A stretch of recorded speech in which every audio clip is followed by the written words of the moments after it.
Shoot! He scores!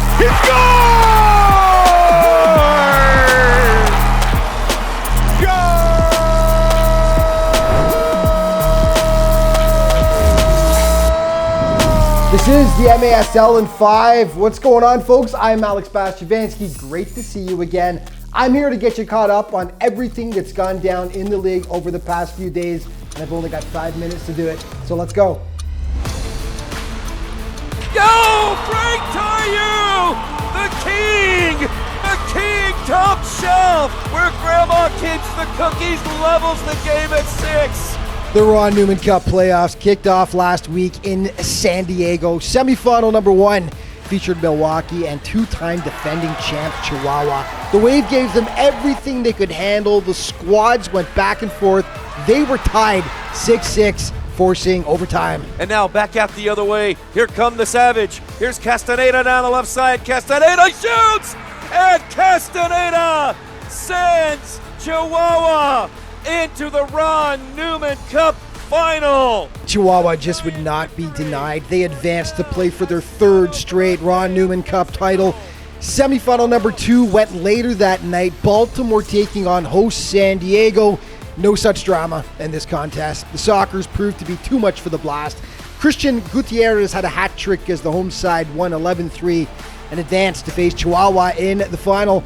In the quarterfinals the day before, Baltimore had faced Utica City.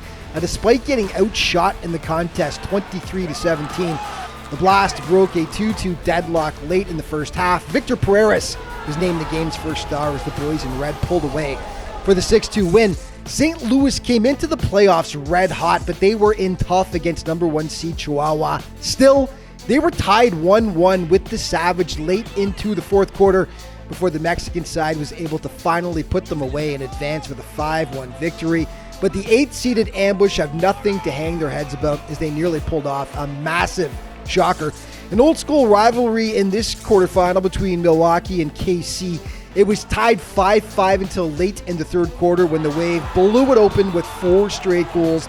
Ian Bennett, 4 tallies on the day as Milwaukee ultimately took down the Comets by an 11-7 final score. Poor Empire had to face San Diego 5 times in the regular season.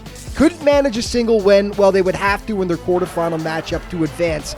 Despite yet another goal from Marco Fabian, the Sockers proved to be just a bit too much as they notched their 6th win against the Strikers this season, taking the contest 4-2. So, who was hot in the quarters and semis? Well, let's start with the ageless wonder, Ian Bennett. IB26 led all scorers through 2 games. He had an insane 6 goals and 1 assist over that stretch. The King came through as well. Frank Tayu was huge for the Wave. The late season acquisition had 2 goals and 3 assists for 5 points through 2 games. Good news for Chihuahua heading into the final. Hugo Puentes continues to be red hot. The MASL's 5th leading scorer this season was a big reason behind the Savage advancement to the championship. He had 3 goals plus a helper over 2 contests. And San Diego was pumped about the play of Gabriel Costa. He was the Sockers' leading scorer through the quarters and semis, racking up 3 goals and 2 assists for the Blue and Gold. And although Baltimore's season is now done, encouraging stuff from Kevon Frater as the MASL rookie looked more like a veteran, notching 1 goal plus 3 helpers for the Blast. And kudos to Paulo Nascimento of St. Louis, who probably had the goaltending performance of the playoffs for St. Louis. Despite their loss, Paulo made numerous massive stops for the Ambush in their quarterfinal contest. So here we go, a clash of the Titans, San Diego against Chihuahua. The top 2 teams from the regular season, with Chihuahua finishing 1st overall. Best of 3 series. There is the tale of the tape, just 2 points separating the squads in the standings, and things could not be much closer between the teams. They split their season series 2-2. The Sockers took the first game 6-4 back on January 5th. Chihuahua won the next encounter back at Corner Sport Arena 8-5 on February 14th. 2 days later, back at Front Wave, it was the Sockers emerging victorious 5-2.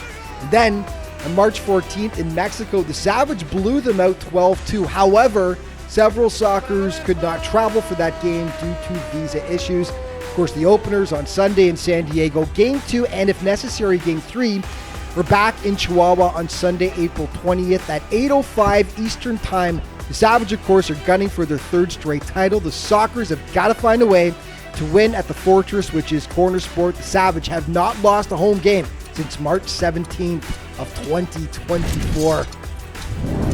And that is going to wrap things up for today, but just a reminder to stay up to date with everything that's going on in the league all throughout the season.